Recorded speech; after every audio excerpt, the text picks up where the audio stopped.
Hi అండి అందరికీ ఈరోజైతే ఎంతో టేస్టీగా ఉండే పూరీ కర్రీ అయితే ప్రిపేర్ చేసుకుందాం.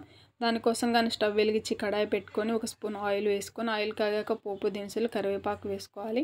తర్వాత సన్నగా తరిగిన పచ్చిమిర్చి ఆనియన్ ముక్కలు కూడా వేసుకొని 2 టేబుల్ స్పూన్ సాల్ట్ వేసేసుకొని ఆనియన్స్ని లైట్గా అయితే ఫ్రై చేసేసుకోవాలి.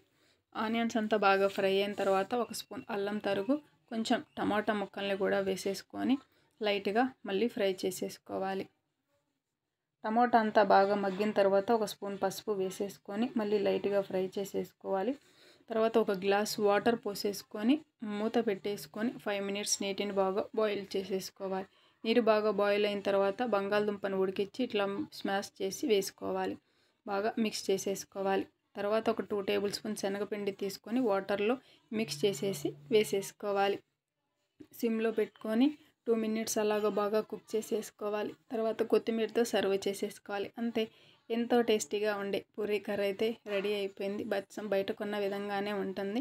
వీడియో కనుక నచ్చితే లైక్ చేసి షేర్ చేయండి. Thanks for watching.